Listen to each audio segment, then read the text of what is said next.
Hello and welcome to my YouTube channel. This is CA Sakshi and we are back with another video for CA intermediate students on standards of auditing. हमने S A 500 cover कर लिया है, 501 cover कर लिया है, 505 cover कर लिया है और जी 510 कवर कर लिया है। अब हम स्टार्ट करने वाले हैं एसए 530। ये जो स्टैंडर्ड है ये सबसे सिंपल स्टैंडर्ड है मेरे हिसाब से, थोड़ा सा लेंथी है बट सबसे सिंपल है। बहुत ही लेमन लैंग्वेज में, बहुत ही देसी भाषा में हम इस स्टैंडर्ड को कवर करेंगे और पूरा एंड टू एंड कवर करेंगे, आपको पूरा समझ आ जाएगा। And I will try to keep the video to minimum duration, but हो सकता है थोड़ी इधर उधर हो जाए, तो प्लीज इसको देखना, एंड तक देखना और आपको ये पूरा स्टैंडर्ड क्लियर हो जाएगा। ठीक है, तो स्टार्ट करते हैं। एसए 530, इसका नाम क्या है? इसका नाम है ऑडिट सैंपलिंग। तो ना एक एग्जांपल से स्टार्ट करते हैं। जैसे मान लीजिए हम गए एक कंपनी का ऑडिट करने। कंपनी का नाम है ABC लिमिटेड। कितना प्यारा नाम है, ABC लिमिटेड। इस कंपनी का ऑडिट करने गए हम एज ऑडिटर, मतलब हम छोड़ो, आप गए ऑडिट करने। ठीक है, तो आपको क्या करना है, इसके financial statements true and fair view represent करते हैं या नहीं करते हैं, ये आपको बताना है। तो आप क्या करोगे, इसके मान लो इस कंपनी में ना 4 बड़े बड़े आइटम्स हैं। एक इसकी सेल्स है, एक इसकी परचेजेस हैं और एक इसका मान लेते हैं लेबर कॉस्ट है और एक मान लेते हैं इसकी एडवर्टीजमेंट का खर्चा। ये मेन हेड है। तो हमने क्या करा, पहले तो आइडेंटिफाई करा कि इसके फाइनेंशियल स्टेटमेंट्स में से हमें क्या क्या चीजें हैं जिसको चेक करना पड़ेगा मेनली, कि भाई ये चीजें तो चेक करनी पड़ेंगी अगर मुझे ऑडिट ओपिनियन देना है तो, क्योंकि ये इसके फाइनेंशियल स्टेटमेंट्स के ऑडिट ओपिनियन देने के लिए सबसे इंपॉर्टेंट एस्पेक्ट्स हैं, सबसे इंपॉर्टेंट लाइन आइटम्स हैं जो मुझे कवर करने चाहिए। तो मैंने स्टार्ट करा सेल्स से। अब सेल्स रजिस्टर मांग लिया हमने सबसे पहले कि भाई हमें सेल्स रजिस्टर दे दो। हमारे पास सेल्स रजिस्टर आ गया। अब सेल्स रजिस्टर में मान लो 10,000 लाइन आइटम्स हैं एक महीने के, 1 मंथ। तो 12 महीने के कितने हो गए, है ना? 12 महीने के 120,000 हो गए, यानी कि 1,20,000 लाइन आइटम्स हो गए। अब आप 2 बंदों की टीम है, 2 टीम मेंबर्स हो। आपको क्या करना है इसमें, आपको वॉचिंग करनी है। आपको क्या करना है, ये जो सेल्स है, ये जो सेल आइटम्स आ रहे हैं 1 2 3 4 5 6 टू 1,20,000, इनको आपको इनके इनवॉइस के साथ मैच करना है कि जो इनवॉइस की डिटेल्स है वो, उसमें जो अमाउंट लिखा है और जो सेल्स रजिस्टर में अमाउंट लिखा है वो सेम है या नहीं है। ठीक है, और मान लो जो सेल्स रजिस्टर में डिटेल दे रखी है, डेट की, अमाउंट की, और और क्या ही होगा, टैक्स का रेट। वैसे इसका कोई, चलो ठीक है, टैक्स का रेट भी देख लेते हैं। ठीक है, या फिर 2 ही चीजें देखते हैं, अमाउंट और डेट देखते हैं। तो ये चीजें चेक करनी है। तो क्या अब आप बैठ के भाई साहब 1,20,000 लाइन आइटम्स चेक थोड़ी करने बैठोगे? बिल्कुल भी नहीं बैठोगे, क्योंकि आपको परचेजेस भी चेक करनी है, लेबर और कॉस्ट भी चेक करनी है, एडवर्टीजमेंट भी चेक करनी है। तो बताओ आप क्या बैलेंस शीट में, मतलब ये इतना 1,20,000 आइटम्स एनालाइज करोगे तो आप बैलेंस शीट कब एनालाइज करोगे, बाकी आइटम्स कब एनालाइज करोगे? तो इसका मतलब है कोई तो सोल्यूशन चाहिए, प्रॉब्लम तो है। अच्छा, ये जो 1,20,000 है, ये सेल्स रजिस्टर का या सेल्स की पॉपुलेशन है टोटल, इसे बोल सकते हैं क्या? बोल सकते हैं, टोटल सेल्स पॉपुलेशन ये है ना? जैसे एक गांव है, उस गांव में सेल्स रहती है, परचेजेस रहती है, लेबर रहती है और एडवर्टीजमेंट रहता है। तो जी सेल्स की पॉपुलेशन क्या हुई, सेल्स की पॉपुलेशन 1,20,000 हो गई, यानी कि टोटल जो जिस चीज को हम सेल्स कह सकते हैं वो 1,20,000 है। अच्छा, ठीक है, तो ये हो गई हमारी पॉपुलेशन। अब हमें क्या करना चाहिए, अब हमें क्या करना चाहिए कि हमें सबको नहीं देखते, एक काम करते हैं, इसमें से कुछ को देख लेते हैं, कुछ कुछ देख लेते हैं। अब ये कुछ कुछ कैसे समझ आया हमें कि हमें कुछ कुछ में क्या देखना है, क्या छोड़ना है? इसी प्रोसेस को हमारा ये जो स्टैंडर्ड है ऑडिट सैम्पलिंग यही बताता है कि आप क्या करो, किस आइटम को आप चेक करोगे। पहले तो ऑडिट सैम्पलिंग होती क्या है, सैम्पलिंग क्या होती है, पहले ये समझना पड़ेगा आपको कि सैम्पलिंग करते कैसे हो, ये समझना पड़ेगा। कहाँ पे सैम्पलिंग करोगे, कहाँ पे सैम्पल किस तरीके से सेलेक्ट करोगे, कौन से सैम्पल सेलेक्ट करोगे, बहुत इंपॉर्टेंट चीज़ें आपको इस प्रोसेस के बारे में, इस प्रोसेस को सिंपल करने के बारे में ये स्टैंडर्ड समझाता है, सिखाता है, जिसका नाम है SA 530 ऑडिट सैम्पलिंग। अब इसको शुरू करते हैं। देखो, सबसे पहले ऑडिट सैम्पलिंग की बात करते हैं। सैम्पलिंग का मतलब क्या है? सैम्पलिंग का मतलब है कि जब आप पूरी 100% पॉपुलेशन को एनालाइज ना करके, पॉपुलेशन का मतलब एंटायर सेट ऑफ डेटा, उसको एनालाइज ना करके आप कुछ सैम्पलिंग यूनिट्स को, पॉपुलेशन की हर एक यूनिट को क्या बोलते हैं? Sampling unit. तो आप कुछ पॉपुलेशन यूनिट्स को सेलेक्ट करते हो और उस पर ऑडिट प्रोसीजर्स लगाते हो। इस पूरे प्रोसेस को हम कहते हैं ऑडिट सैम्पलिंग। तो ऑडिट सैम्पलिंग क्या हो गई? refers to the application of audit procedures to less than 100% of the items within a population relevant under audit such that। अच्छा, अब एक ये चीज है, इसको समझते हैं। सैम्पलिंग ऐसे कीजिएगा कि सबको इक्वल चांस मिले, मतलब इक्वालिटी होनी चाहिए। ऐसा नहीं होना चाहिए कि भाई ये लाइन आइटम ज्यादा बढ़िया लग रहा है, या ये जो है इस दुकान की ओनर मैडम है तो मैडम के लिए मैडम से बात करने का मौका मिल जाएगा एक्सटर्नल इन्फॉर्मेशन में, तो इसको सेलेक्ट कर लेते हैं सैम्पल को। ऐसा नहीं होना चाहिए, ठीक है। तो sorry for the bad example, but all I am trying to say is कि इक्वल चांस ऑफ सिलेक्शन होना चाहिए सैम्पलिंग यूनिट्स का। आप किसी भी बेसिस पे बायसनेस नहीं कर सकते बीइंग एन ऑडिटर, ठीक है। अब सैंपल आपके कैसे होने चाहिए कि वो आपकी पूरी की पूरी पॉपुलेशन को रिप्रेजेंट करे। अब जब हम ये कहते हैं पूरी पॉपुलेशन को रिप्रेजेंट करें, इसका क्या मतलब है? अब देखो, सेल्स ऐसा हो सकता है ना कि आपके जो सेल्स हैं उसमें 5 तरह के आइटम्स आप सेल करते हो। आप मान लो नट्स बेचते हो तो आप कैश्यू बेचते हो, आप आलमंड्स बेचते हो, आज आप वॉलनट्स बेचते हो, आप पिस्ताशियोज बेचते हो, चार चार तरह के ड्राई फ्रूट्स या आप बोल सकते हैं नट्स आप बेचते हो। तो आप क्या कर सकते हो, इसमें नट्स के या प्रोडक्ट टाइप के बेसिस पे आप अपनी पॉपुलेशन को डिवाइड कर लो। ये होमोजेनिटी का बेसिस हो गया कि ये 4 तरह की पॉपुलेशन है आपके पास। अब उसमें से सैंपल पिक कर लो। समझ रहे हो कि आप किसी न किसी बेसिस को लेके अपनी पॉपुलेशन को डिवाइड कर रहे हो, किसी न किसी तरीके से जो भी कॉमन पॉइंट है पॉपुलेशन का उसको निकाल ले रहे हो, उसके बेसिस पर पॉपुलेशन को डिवाइड कर ले रहे हो और अपनी जो सिलेक्शन है उसको नैरो डाउन कर ले रहे हो, ताकि आप ज्यादा से ज्यादा रिप्रेजेंटेशन ला सको अपनी सैंपल सिलेक्शन में, ठीक है। तो audit sampling I hope clear हो गया कि ऑडिट सैम्पलिंग का क्या मतलब है, कि हम पूरी पूरी पॉपुलेशन को एनालाइज टेस्ट नहीं करेंगे, हम कुछ चीजें उसमें से पिक करेंगे। वो पिक कैसे करना है वो यहाँ पे हम देखते चलते हैं। अच्छा, अब इस स्टैंडर्ड में ऑडिटर का ऑब्जेक्टिव क्या होगा? उसका ऑब्जेक्टिव तो भाई बहुत ही सिंपल सा है कि उसे रीजनेबल बेसिस ड्रॉ करना है to draw conclusion about population. मतलब रीजनेबल बेसिस प्रोवाइड करना है कि वो उस पॉपुलेशन के ऊपर कंक्लूजन दे सके कि भाई मुझे इस पॉपुलेशन के ऊपर कंक्लूजन देना है और मुझे 100% टेस्टिंग भी नहीं करनी, तो मैं किस तरीके से टेस्टिंग करूँ, क्या सैंपल्स पिक करूँ ताकि मैं अपना ओपिनियन रीजनेबली दे पाऊँ। बस इतना सा उसका ऑब्जेक्टिव है। अब कुछ कैरेक्टरिस्टिक्स होती हैं पॉपुलेशन की। पॉपुलेशन की क्या कैरेक्टरिस्टिक्स होनी चाहिए? पहले तो वो पॉपुलेशन अप्रोप्रिएट होनी चाहिए, ठीक है। जैसे हम जिस भी रीजन से उस पॉपुलेशन को एनालाइज कर रहे हैं वो हमारा रीजन वेरीफाई हो जाना चाहिए उससे, ठीक है। जैसे मान लो हम क्या कर रहे हैं, हम सेल्स को, हम अपनी नेट सेल्स को जो हमारे प्रॉफिट एंड लॉस स्टेटमेंट में आ रही है उसको वेरीफाई करना चाह रहे हैं। तो इसको वेरीफाई करने के लिए हमारे पास सेल्स रजिस्टर तो अवेलेबल है, लेकिन जो सेल्स रिटर्न है उसकी डिटेल नहीं है।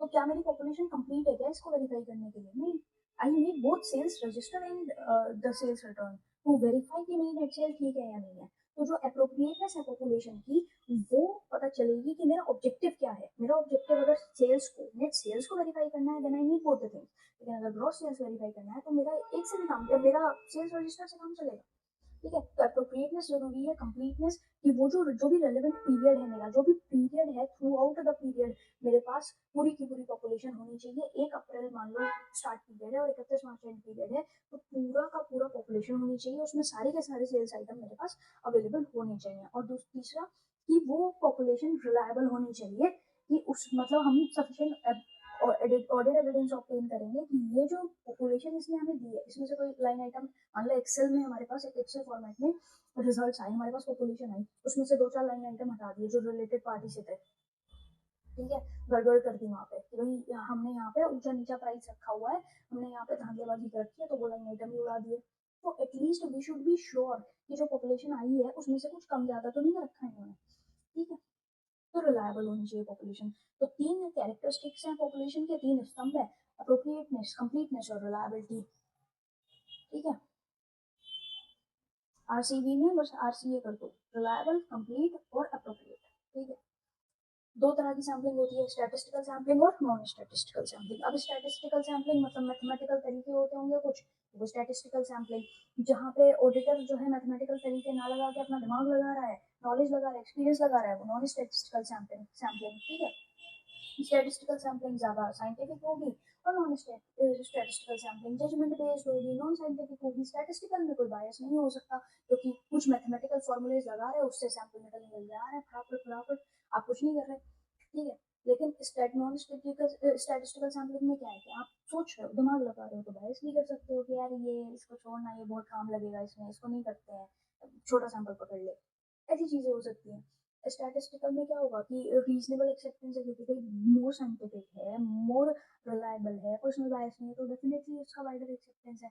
और यहाँ पे लेस उसकी एक्सेप्टेंस होगी। और नॉन स्टैटिस्टिकल सैम्पलिंग में एक चीज़ और होती है, मान लो आप आप ऑडिटर, आपने लास्ट टाइम भी ऑडिट किया था, आप इस बार भी ऑडिटर हो उस कंपनी का, कंपनी के मैनेजमेंट ने पिछली बार ऑब्जर्व कर लिया कि भाई ये क्या करता है, ये ना ईयर एंड के आसपास बहुत ज़्यादा ध्यान देता है, ये इसका ये पैटर्न है, ये जो सैंपल्स पिक करता है ना, यही वाले सैंपल्स पिक करता है, तो वहाँ गड़बड़ मत कर, कहीं और गड़बड़ कर लो, तो वो एनालाइज कर लेगा तुम्हारे पैटर्न, ठीक है। लेकिन स्टैटिस्टिकल में तो ऐसा नहीं है, तुम खुद ही नहीं समझ पाओगे कि सैंपल मैंने किसे निकाला, वो तो मैथमेटिकल फॉर्मूला तुम्हें निकाल के दे रहा है, तो मैनेजमेंट तो क्या था, तुम्हारे को एनालाइज कर पाएगा, ठीक है। तो ये हो गया अपना स्टैटिस्टिकल और नॉन स्टैटिस्टिकल सैम्पलिंग क्या होती है, उनका डिफरेंस हो गई। अब एक बहुत इंपॉर्टेंट टर्म आने वाली है, सैम्पलिंग रिस्क। अच्छा, अब देखो हमने क्या कहा, हम 100% पॉपुलेशन को एनालाइज नहीं करेंगे, हम कुछ सैंपल्स उठाएंगे, उनको एनालाइज करने वाले हैं, उनके ऊपर ऑडिट प्रोसीजर्स परफॉर्म करने वाले हैं।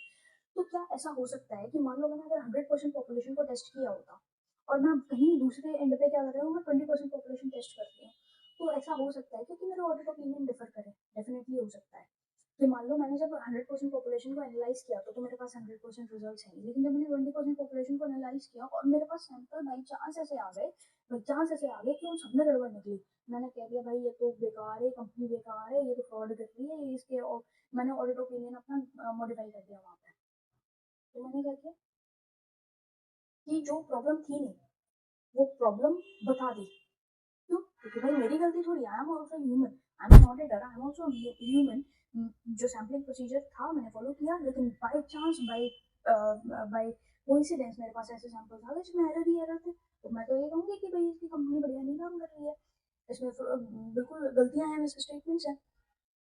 दूसरा एंड पे क्या हो सकता है, तो मैंने 20 सैंपल पिक किए, वो 20 सैंपल पूरे के पूरे बढ़िया एकदम क्लीन, कुछ नहीं गड़बड़ उनमें, हालांकि कंपनी के अंदर बहुत गड़बड़ चल रही है, लेकिन वो सैंपल्स में कोई गड़बड़ नहीं आई, तो मैं क्या कहूँगी यार कंपनी बहुत बढ़िया है, इससे बढ़िया कंपनी नहीं देखी आज तक, कोई गड़बड़ नहीं है इनके फाइनेंशियल स्टेटमेंट्स में, हालांकि ऐसा होगा नहीं। तो यही जो रिस्क है कि हो सकता है हम ओपिनियन गलत दे दें बिकॉज हम 100% पॉपुलेशन को टेस्ट नहीं कर रहे हैं, this is sampling risk. So risk arising from the possibility that the auditor's conclusion based on sample may be different from the conclusion that would have been reached if the same audit procedures were performed to entire population। ये हो गया आपका sampling risk, जो risk sampling से arise होता है वो sampling risk होता है।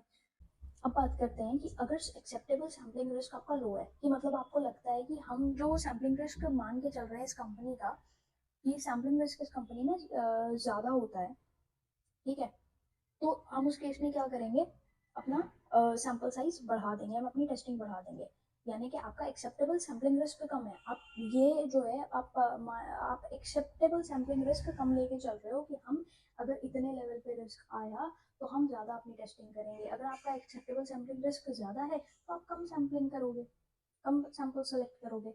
अच्छा, अब अगली चीज़ क्या है कि देखो जो मैंने एक एग्जांपल बताया था कि ओवर रिलायंस और अंडर रिलायंस का एग्जांपल था, वो दो तरह के आपके इसमें एरोनियस कंक्लूजन हो सकते हैं कि आपने माना कि टेस्ट ऑफ कंट्रोल कंपनी के अच्छे हैं सैंपल बेसिस पे, और टेस्ट ऑफ डिटेल्स में कोई गड़बड़ नहीं है, जब मिस स्टेटमेंट नहीं है, जबकि एक्चुअल में थी, ठीक है, जबकि एक्चुअल में थी, और जो कंपनी के इंटरनल कंट्रोल्स हैं वो एक्चुअल में ख़राब थे, लेकिन आपने टेस्टिंग करी तो वो आपको इफेक्टिव लगे, तो ये जो केस होता है ये होता है ओवर रिलायंस का, और इसका जो वाइस वर्सा वर्जन है कि आपको ऐसा लगा कि कंपनी के इंटरनल कंट्रोल्स खराब हैं, टेस्ट ऑफ डिटेल्स के केस में आपको ऐसा लगा कि कंपनी में मिस स्टेटमेंट एग्जिस्ट करती है जबकि एक्चुअल में करती नहीं थी, तो आपका अंडर रिलायंस का केस हो जाएगा और आपको ऑडिट ओपिनियन दोनों ही केसेस में इनअप्रोप्रिएट हो जाएगा, हेंस सैम्पलिंग रिस्क। ठीक है, तो आपका सैम्पलिंग रिस्क वाला टॉपिक ये खत्म हो गया। उसके बाद आगे चलते हैं। अभी हमने पढ़ा था स्टैटिस्टिकल सैम्पलिंग क्या होती है, उसके एडवांटेजेस क्या होते हैं वो देखते हैं। देखो, स्टैटिस्टिकल सैम्पलिंग एक ज़्यादा अनबायस्ड अप्रोच है, तो hence it is more objective. ठीक है, इट इज़ मोर ऑब्जेक्टिव, उसमें कैलकुलेटेड रिस्क होता है। वी नो कि सैम्पलिंग रिस्क तो है, लेकिन क्योंकि हम लेस देन 100% पॉपुलेशन को टेस्ट कर रहे हैं, बट स्टिल कैलकुलेटेड रिस्क होता है क्योंकि हम बहुत ही मैथमेटिकली स्टैटिस्टिकली अपने सैम्पल्स को ड्रॉ कर रहे हैं। ठीक है, और जैसे क्या होता है यूजुअली कंपनीज में क्या होता है कि जब आप ऑडिट करने जाते हो तो एक ऑडिट मेथोडोलॉजी होती है जिसमें क्या होता है कि अगर मान लो हाई रिस्क एरिया है, लो रिस्क एरिया है, मीडियम रिस्क एरिया है, तो ऑलरेडी प्री डिफाइंड आपके नंबर ऑफ सैंपल्स होते हैं कि हाई रिस्क में आप क्या करोगे, मान लो 50 सैंपल टेस्ट करोगे, इसमें 20 कर लोगे लो में, मीडियम में 35 कर लोगे। तो कभी भी आपके जो जब स्टैटिस्टिकल सैम्पलिंग लगाते हो तो आपके पॉपुलेशन के प्रोपोर्शन में आपके सैंपल्स नहीं चेंज होते हैं। The amount of testing does not increase in proportion to population. Okay, और ये आपको मिनिमम सैंपल साइज का एक एस्टिमेट इसमें पता होता है कि कितना मिनिमम सैंपल हमें टेस्ट करने हैं फॉर गिवन रिस्क, कि अगर रिस्क इसका हाई या लो है तो हमें कितने मिनिमम सैंपल्स टेस्ट करने हैं। और फिफ्थ है कि ये वाइडली एक्सेप्टेड है। ठीक है, ये वाइडली एक्सेप्टेड है because it is more logical, it is more unbiased and it is more reliable. Okay, तो ये इसकी आपकी एडवांटेजेस हो गई स्टैटिस्टिकल सैम्पलिंग की। अब सैम्पलिंग प्रोसेस क्या होता है? जब आप सैम्पलिंग ऑडिट सैम्पलिंग स्टार्ट करते हो तो it starts with sample design. और सैंपल आप किस बेसिस पे डिजाइन करोगे, क्या क्या चीजें आप ध्यान में रखोगे सैंपल डिजाइन करते हुए? सबसे पहले तो आपका ऑब्जेक्टिव क्या है, आपका पर्पस क्या है जो आप उस ऑडिट सैंपलिंग से अचीव करना चाहते हो, और क्या ऑडिट प्रोसीजर्स आप उन सैंपल्स पे लगाने वाले हो जो सैंपल्स आपको ड्रॉ करनी है। तो ये सबसे पहला इंपॉर्टेंट कंसिडरेशन होता है जब भी आप ऑडिट सैंपल डिजाइन करते हो। फिर किस तरह के ऑडिट एविडेंसेस आप ढूंढ रहे हो, क्या पॉसिबल मिस स्टेटमेंट्स हो सकती हैं उस ऑडिट एविडेंस से रिलेटेड। ठीक है, पर्पस क्या है आपका, क्या ऑडिट प्रोसीजर्स लगाने वाले हो, क्या ऑडिट एविडेंसेस ढूंढ रहे हो, उन ऑडिट एविडेंसेस में क्या क्या पॉसिबल मिस स्टेटमेंट्स हो सकती हैं, और क्या वो आपके एस ए 500 की रिक्वायरमेंट फुलफिल कर रहा है या नहीं कर रहा। एस ए 500 क्या कहता है कि जो भी ऑडिट एविडेंस है वो आपका रेलिवेंट और रिलायबल होना चाहिए। यहाँ पे उसका क्या कंटेक्स्ट है, यहाँ पे कंटेक्स्ट है कि जो भी पॉपुलेशन आप टेस्ट कर रहे हो वो आपकी कंप्लीट होनी चाहिए। ठीक है, तो ये कुछ कंसिडरेशन है जो आप ऑडिट सैंपल को डिजाइन करते हुए ध्यान में रखते हो। दैट आपका पर्पस क्या है, वो पर्पस जो आप अचीव करना चाह रहे हो उसके लिए आप ऑडिट प्रोसीजर्स क्या लगाओगे, ऑडिट एविडेंसेस क्या ऑब्टेन कर रहे हो, पॉसिबल मिस स्टेटमेंट्स क्या है, एस ए 500 के टर्म्स में फुलफिलमेंट हो रही है या नहीं हो रही है रिक्वायरमेंट्स की, और क्या आपकी जो पॉपुलेशन है वो कंप्लीट है या नहीं है। ठीक है, तो सबसे पहले आपने क्या करा, सैंपल डिजाइन करा, उसके कंसिडरेशन देख लिए। इसी में क्या क्या सैम्पलिंग टेक्निक्स आप यूज करते हो based on characteristics of population, कुछ कुछ सैम्पलिंग टेक्निक्स बता रखी है। तो दो सैम्पलिंग टेक्निक्स है बेसिकली, स्ट्रैटिफिकेशन और वैल्यू वेटेड सिलेक्शन। तो दो सैम्पलिंग टेक्निक्स है। सबसे पहले स्ट्रैटिफिकेशन की बात करते हैं। मैंने अभी कुछ देर पहले बोला था होमोजेनिटी के ऊपर कुछ एक बात बोली थी कि आप क्या करते हो, पॉपुलेशन को देखते हो, प्रोडक्ट टाइप के बेसिस पे डिवाइड करते हो, है ना, और होमोजेनियस पॉपुलेशन को अलग करते हो। इसी प्रोसेस को ना स्ट्रैटिफिकेशन बोलते हैं। ये क्या करते हैं, पॉपुलेशन को सब पॉपुलेशन में डिवाइड करा। एक कंपनी है, वो क्या करती है, नट्स बनाती है, उनके पास कैशियो है, उनके पास आलमंड्स है, उनके पास वॉलनट्स है, उनके पास पिस्ताशियो है। उन्होंने क्या, हम उनको ऑडिट करने गए तो हमने क्या करा, पॉपुलेशन को डिवाइड कर, कैशियो अलग, वॉलनट्स अलग, आलमंड्स अलग, पिस्ताशियो अलग, हर एक पॉपुलेशन को बोला स्ट्रैटम, और जो भी यूनिट्स अब इनके अंडर आएगी उसको बोल देंगे स्ट्रैटा। ठीक है, अब इस स्ट्रैटम में ये जो सब पॉपुलेशन मैंने बनाई है, ये इस स्ट्रैटम में हमारे पास क्या हो गया, लेस वेरिएबिलिटी हो गई। अब सिमिलर सिमिलर चीजें हमने एक साथ रख दी। ठीक है, तो वेरिएबिलिटी कम हो गई जिसकी वजह से अब हमारे सैंपल सिलेक्शन प्रोसेस इजी हो गया और सैंपल साइज भी रिड्यूस हो गया। अब यहाँ से कुछ सैंपल निकाले, यहाँ से कुछ पांच पांच सैंपल निकालिए हर जगह से, पॉपुलेशन भी सारी कवर कर ली। अब बताओ अगर हम ये प्रोसेस ना करते तो हम सारे, हो सकता तो हम सारे आलमंड्स पिक कर लेते, है ना। तो अभी हमने क्या करा, हमने कवरेज भी ज्यादा कर ली, सैंपल साइज भी रिड्यूस कर लिया, और इससे क्या हुआ, हमारा सैंपलिंग रिस्क भी इंक्रीज नहीं हुआ। मतलब हमने सारी पॉपुलेशन का रिप्रेजेंटेशन कवर कर लिया है। फिर हम क्या करते हैं, हर एक स्ट्रैटम की प्रोजेक्टेड में से स्टेटमेंट्स निकालते हैं, और उसके बेसिस पे देखते हैं कि भाई हमारे क्या क्या मिस स्टेटमेंट्स हो सकते हैं अकाउंट बैलेंसेस और ट्रांजेक्शन पे। ये स्ट्रैटिफिकेशन का प्रोसेस है। ठीक है, वैल्यू वेटेड सिलेक्शन नाम से ही पता चल रहा है, वजन वजन के हिसाब से चलेंगे। ठीक है, जो भी आइटम वजनदार है, जो भी आइटम बड़ा है, उसको सेलेक्ट करेंगे। तो इसमें हम क्या करते हैं, इंडिविजुअल मॉनेटरी आइटम्स को आइडेंटिफाई करते हैं सैम्पलिंग यूनिट्स में कि किसका मॉनेटरी अमाउंट सबसे ज्यादा। ठीक है, उसको सेलेक्ट कर लेते हैं। और जो इस अप्रोच में ऑडिटर क्या करता है, जो भी लार्ज वैल्यू आइटम्स हैं उन्हीं को सेलेक्ट करता है, and they have greater chance of getting selected, और सैंपल साइज लो रहता है इसमें। क्योंकि इसमें अप्रोच ही क्या है कि जिसकी वैल्यू ज्यादा है उसको कवर करो। मान लो एक सेल है जो हमारी टोटल सेल्स का 40% फॉर्म करती है, एक हमारा डेटर है, तो हम उसको सेलेक्ट कर लेंगे ना। ठीक है, और उसके बाद ये सिस्टमैटिक अप्रोच और रैंडम सिलेक्शन दोनों के साथ चलती है। अब हम ये रैंडम सिलेक्शन सिस्टमैटिक अप्रोच इसकी बात अभी आगे करेंगे। ठीक है, तो ये अपने दो ये हो गए हमारे सैम्पलिंग टेक्निक्स हो गई, स्ट्रैटिफिकेशन और वैल्यू वेटेड सिलेक्शन। अब आगे चलते हैं, सैंपल साइज की बात करते हैं। स्टेप 1 क्या था, सैंपल डिजाइन, जिसमें हमने देखा सैम्पलिंग टेक्निक्स और जिसमें हमने देखा कुछ पॉइंट्स जो हमें सैंपल डिजाइन करते हुए कंसिडर करने होते हैं।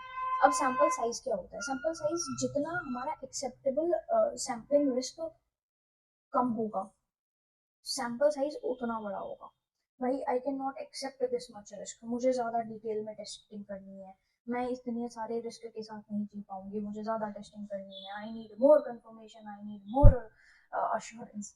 ठीक है, तो आप क्या करोगे, सैंपल साइज बढ़ा दोगे। ठीक है, इट्स लाइक कि आप रिलेशनशिप में हो, आपका पार्टनर आपसे कह रहा है कि मेरा मुझे तुम पे भरोसा नहीं है, मुझे तुम पे भरोसा नहीं है, मुझे तुम पे भरोसा नहीं है, वो बार बार आपसे ये कहता है।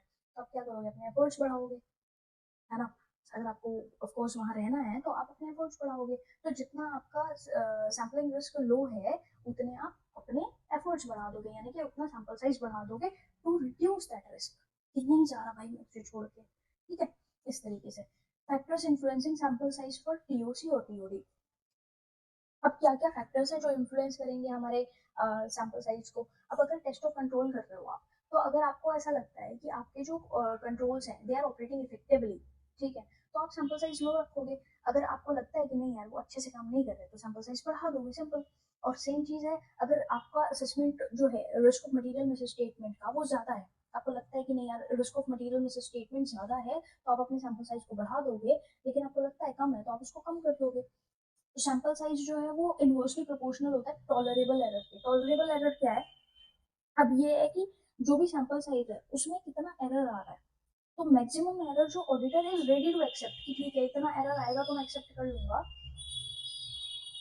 वो होता है टॉलरेबल एरर। और सैंपल साइज और टॉलरेबल एरर इनवर्सली प्रोपोर्शनल है, कि अगर टॉलरेबल एरर कम है तो सैंपल साइज बढ़ेगा। It's like sampling risk.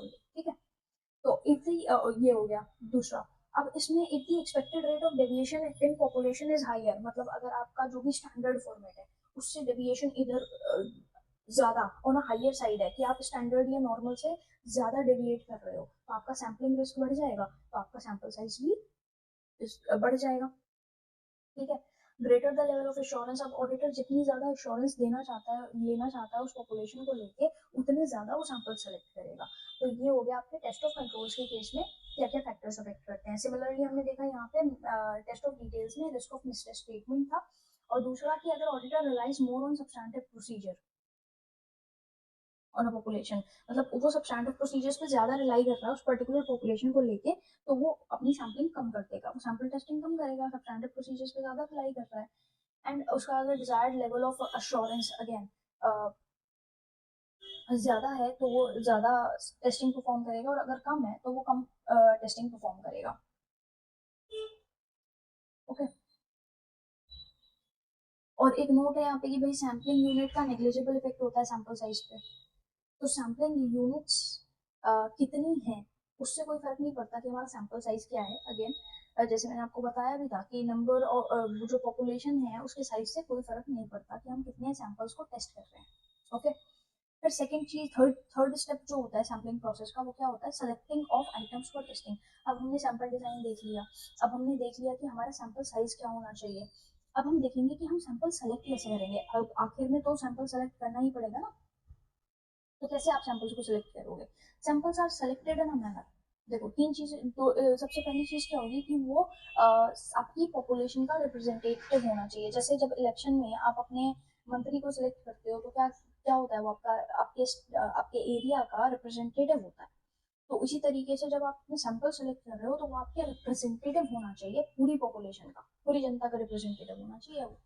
तो sample should be representative of population, और इस तरीके से सेलेक्ट करो कि सबके पास इक्वल चांस हो। डेमोक्रेसी है ये प्रॉपर, है ना। डेमोक्रेसी है कि सबके पास इक्वल चांस है सेलेक्ट होने का, और वो सबका रिप्रेजेंटेटिव है। अब मेथड क्या है सिलेक्शन का? दो, पहला मेथड है रैंडम सैम्पलिंग। रैंडम सैम्पलिंग में क्या करते हो आप? रैंडम सैंपल पिक करते हो। दो तरीके से कर सकते हो, सिंपल तरीके से और स्ट्रैटिफाइड सैम्पलिंग से। स्ट्रैटिफाइड सैम्पलिंग हमने भी देखी थी, अब सिंपल रैंडम सैम्पलिंग देखते हैं पहले। सॉरी। इसमें क्या होता है, हर एक यूनिट का इक्वल चांस होता है सिलेक्शन का। ये तो हमें पता है, जब हम रैंडमली पिक कर रहे हैं किसी को भी तो इक्वल चांस होगा सबका सिलेक्शन का। Sample is selected using random table. मान लो कंप्यूटर में हमने रैंडम नंबर्स चला दिए, उसी सीरियल नंबर को जाके पिक कर लिया है सैंपल। होमोजेनियस पॉपुलेशन के लिए सूटेबल है, having large range. Stratified sampling में क्या होता है, हम ऑलरेडी उसको ग्रुप्स में डिवाइड कर चुके हैं, स्ट्रेटम में डिवाइड कर चुके हैं। अगर स्ट्रैटिफाइड सैम्पलिंग को देखो तो बेसिकली एक्सटेंशन है सिंपल रैंडम सैम्पलिंग का। इसमें एक स्टेप हम बैकवर्ड्स जा रहे हैं कि हम इसमें पॉपुलेशन को डिवाइड भी कर ले रहे हैं इनटू स्ट्रैटम्स। बस इतना ही डिफरेंस होता है सिंपल में और स्ट्रैटिफाइड सैम्पलिंग में। फिर आगे चलते हैं इंटरवल सैम्पलिंग और सिस्टमैटिक सैम्पलिंग। इसमें हम क्या करते हैं, पूरी की पूरी पॉपुलेशन को लेते हैं, सैंपल साइज से डिवाइड कर देते हैं, एक सैम्पलिंग इंटरवल आ गया। अब मान लो ये सैम्पलिंग इंटरवल 50 आया तो हर एक 50वीं यूनिट को सिलेक्ट कर लेंगे, ठीक है। इस मेथड में ऑडिटर को देखना पड़ता है कि पॉपुलेशन या डेटा हमारा किस तरीके से स्ट्रक्चर्ड है। जैसे मान लो एक बैंक की 3 ब्रांच है, और उस वाली पॉपुलेशन में हमारे पास उस पूरी बैंक की ना सारी जो पॉपुलेशन है इकट्ठे आ रही थी, 9 ब्रांचेस की, और हर एक जो 100 आइटम है, B1 की सेल है वो, ठीक है। और सैंपल इंटरवल जो है वो भी 100 है। तो इसका मतलब हम जितनी भी हम सैंपल सेलेक्ट कर रहे हैं वो सारे B1 के कर लेंगे इस तरीके से। तो ये तो भैया रिप्रेजेंटेटिव नहीं हुआ, तो हमारी सैंपलिंग गलत हो जाएगी। तो इस सैंपलिंग का ये ड्रॉबैक है कि इसमें जो हम ये सेलेक्ट कर रहे हैं इस टाइम पे हमें देखना पड़ेगा, ऑडिटर को चेक करना पड़ेगा कि डेटा की स्ट्रक्चर कैसी है, पॉपुलेशन की स्ट्रक्चर कैसी है। मॉनेटरी यूनिट सैम्पलिंग, पैसा पैसा पैसा, ठीक है। मॉनेटरी वैल्यू पे यानी वैल्यू वेटेड टेक्निक यहाँ पे यूज करी जा सकती है सैम्पलिंग मेथड में। हैफेजार्ड सैम्पलिंग, कोई स्ट्रक्चर नहीं है, कोई स्ट्रक्चर्ड अप्रोच नहीं है, कोई जजमेंट नहीं है, उठा लो कुछ भी रैंडम पिक कर लो, वो हैफेजार्ड सैम्पलिंग है। ब्लॉक सैम्पलिंग में क्या करते हैं, जो भी कॉन्टिन्यूस रेंज होती है पॉपुलेशन की उसको ब्लॉक बना देते हैं। ये रेंज जो है पॉपुलेशन की ये ब्लॉक बन गई, जैसे ये एक रेंज बन गई, ये एक रेंज हो गई, ये एक रेंज हो गई, ये एक ब्लॉक हो गया, ये एक ब्लॉक हो गया। और ये जो ब्लॉक है ये इसको ऑडिटर एज सैंपल सेलेक्ट कर लेता है। लेकिन अगेन उसकी एक डिसएडवांटेज क्या है कि मैनेजमेंट को अगर इसका आइडिया लग जाए कि ये ब्लॉक सैम्पलिंग करता है तो क्या करेगा, उसको आइडेंटिफाई करके वो ब्लॉक्स में गड़बड़ करनी, उन वाले ब्लॉक्स में जिनको आप पिक करते हो एज सैंपल्स, उनमें गड़बड़ नहीं करेगा। दूसरा इसका ड्रॉबैक ये भी है कि ये यूजफुल नहीं है, क्योंकि इसमें अगर मान लो पूरे ब्लॉक की सिमिलर कैरेक्टरिस्टिक्स हैं तो फिर पर्पस फेल कर दोगे आप। तो ये कैसी डेमोक्रेसी है फिर, ठीक है। तो ये हो गया आपके स्टेप 3 जहाँ पे आपने सैंपल सेलेक्ट करे। अब स्टेप 4 में क्या करोगे, जो भी आपने सेलेक्ट करे हैं अपने सैंपल्स उनके ऊपर अब आ गया है टाइम ऑडिट प्रोसीजर्स लगाने का। उनके ऊपर ऑडिट प्रोसीजर्स लगाओ, अगर नहीं लग सकते तो रिप्लेसमेंट आइटम पे लगाओ। और अगर मान लो सिलेक्टेड आइटम या रिप्लेसमेंट आइटम किसी पे भी ऑडिट प्रोसीजर नहीं लग रहा तो हम इसको क्या कहेंगे, the auditor shall treat it as deviation from the prescribed control in case of test of control और misstatement in case of TOD. हम कह देंगे ये गड़बड़ा मामला फिर, ठीक है। हम इसके ऊपर ओपिनियन नहीं दे रहे, ये गड़बड़ा मामला, ठीक है। फिर स्टेप 5 क्या आ जाएगा, अब आपने जो डेविएशंस निकाली, मिस स्टेटमेंट्स निकाली, अब उसको एनालाइज करो कि भाई ये क्यों आई है, इनका कॉज क्या है, इनका नेचर क्या है। आपने डेविएशंस का एनालिसिस करते करते, मिस स्टेटमेंट्स का एनालिसिस करते करते ये देखा कि कुछ पैटर्न है, कुछ कॉमन फीचर है। तो आप क्या करो, उस चीज़ पे अपने ऑडिट प्रोसीजर्स और एक्सटेंड करो और ये देखो कि ये इंटेंशनल तो नहीं है, कहीं फ्रॉड तो नहीं हो रहा है इस कंपनी में, ठीक है। और ऑल्सो आप क्या करोगे, जो नेचर और कॉजेज है मिस स्टेटमेंट के उनको इन्वेस्टिगेट करोगे और उसका इफेक्ट अपने फर्दर ऑडिट प्रोसीजर्स पे देखोगे और अदर ऑडिट एरियाज पे देखोगे। पहले तो इसके पैटर्न को आइडेंटिफाई करोगे, फिर अपने और ऑडिट प्रोसीजर्स या और जो ऑडिट एरियाज हैं उनको भी आप कंसिडर करोगे कि उन पे तो कोई इम्पैक्ट नहीं आ रहा। अगर मान लो कोई एनॉमली है, एनॉमली का मतलब होता है कि कोई ऐसा एरर है, कोई ऐसी मिसस्टेटमेंट या डेविएशन है जो सारी की सारी पॉपुलेशन में नहीं है and you are sure about that, पर वो है। तो if there is an anomaly in sample, auditor क्या करेगा फिर, इसकी certainty, high degree of certainty obtain करेगा कि ये पूरी पॉपुलेशन में नहीं है, कि ये एक्चुअल में एनॉमली ही है, ये सिंगल एक मिस स्टेटमेंट या डेविएशन है, ये हर जगह नहीं है, पूरी पॉपुलेशन में नहीं है। उसके लिए वो अदर ऑडिट प्रोसीजर या एडिशनल ऑडिट प्रोसीजर्स परफॉर्म करेगा। तो स्टेप 5 हो गया आपका। अब स्टेप 6 क्या कहता है कि भाई मिस स्टेटमेंट्स को प्रोजेक्ट करना है। अब तो ऑडिटर क्या करेगा, एस्टिमेट करेगा मिस स्टेटमेंट्स, ताकि एक ब्रॉडर व्यू ले सके कि कितना मिस स्टेटमेंट्स हैं, क्योंकि अभी तो हमने सैम्पलिंग करी है।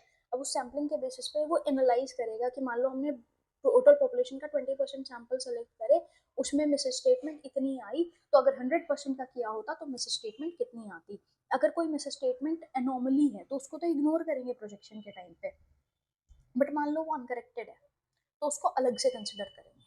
ठीक है, अगर उसको करेक्ट कर दिया है मैनेजमेंट ने तो ठीक है, लेकिन अगर वो अनकरेक्टेड है तो उसको अलग से कंसिडर करना होगा। और प्रोजेक्शंस टीओडी में होते हैं, टीओसी में नहीं होते हैं, क्योंकि आप कंट्रोल टेस्टिंग जब कर रहे हो तो आप उसमें ये प्रोजेक्शंस नहीं कर सकते हो। ठीक है, आप कंट्रोल को टेस्ट कर रहे हो तो उसमें जो एक्चुअल डेविएशन है वही आपका प्रोजेक्टेड डेविएशन भी होता है। उसके बाद स्टेप 7 आ जाता है, evaluating results of audit sampling. आपके जो भी सैंपल रिजल्ट्स हैं आप उनको इवेलुएट करोगे और बताओ वो और कंक्लूड करोगे कि वेदर जो ऑडिट सैम्पलिंग है does it provide reasonable basis to conclude that the population has been tested, कि हमने जो टेस्टिंग करी है सैम्पलिंग बेसिस पे, क्या वो पूरे के पूरे पॉपुलेशन के ऊपर ओपिनियन देने के लिए सफिशिएंट है या नहीं है। ठीक है, ये आप अपना इसके इवेलुएट करोगे रिजल्ट्स को ऑडिट सैम्पलिंग के। अब टॉलरेबल मिस स्टेटमेंट क्या होती है, एक वो मॉनेटरी अमाउंट जिसको ऑडिटर कहता है कि यहाँ तक मैं झेल जाऊंगा मिस स्टेटमेंट्स, अगर इस अमाउंट को एक्सीड नहीं करती मेरी एक्चुअल मिस स्टेटमेंट, तो ये टॉलरेबल लिमिट है, ये अपर लिमिट है कि इससे ऊपर अगर जाएगा तो गड़बड़ है, अगर इस तक भी है तो ठीक है झेल लेंगे। और ये कई सारे फैक्टर्स पे डिपेंड करता है कि हमारी पॉपुलेशन साइज क्या है ना, और हमारा जो है मिस स्टेटमेंट्स किस तरह की हैं, कितनी मिस स्टेटमेंट्स हैं, बहुत सारे फैक्टर्स पे, ये बिजनेस एनवायरनमेंट कैसा है, बहुत सारे फैक्टर्स पे ये टॉलरेबल लिमिट डिटरमाइन करती हैं, और ये हर एक केस में, हर एक ऑडिट में अलग अलग होती हैं। टॉलरेबल रेट ऑफ डेविएशन क्या है कि इंटरनल कंट्रोल प्रोसीजर जो भी है उसमें रेट ऑफ डेविएशन कितना है, कि प्रिस्क्राइब्ड इंटरनल कंट्रोल प्रोसीजर ये है और एक्चुअल में जो कंट्रोल प्रोसीजर परफॉर्म हो रहा है वो ये है। तो जो उसका रेट ऑफ डेविएशन है that is the tolerable rate of deviation. एक टॉलरेबल रेट ऑफ डेविएशन होता है कि मान लो इंटरनल कंट्रोल इतना इधर जा रहा है, थोड़ा सा इधर जा रहा है, इंटरनल कंट्रोल अपना ऐसे होना चाहिए लेकिन ऐसे जा रहा है तो झेल लेंगे, लेकिन अगर ऐसे जा रहा है तो नहीं झेलेंगे ना। तो रेट ऑफ डेविएशन जो इंटरनल कंट्रोल का है that is tolerable rate of deviation. Tolerable miss statement जो मॉनेटरी अमाउंट में मिस स्टेटमेंट्स में डेविएशन आ रही है, और मॉनेटरी अमाउंट में जो डेविएशन आ रही है that is tolerable miss statement. ठीक है, तो आपका ऐसे 530 यहाँ खत्म हो गया। I hope you will like this video, क्योंकि आई हैव पुट इन तो आपका ऐसे 530 अब यहाँ खत्म हो चुका है। Please do like and subscribe to our channel, and thank you so much for watching. And if you have any comments or any questions regarding this standard, please let me know in the comment box. Thank you so much.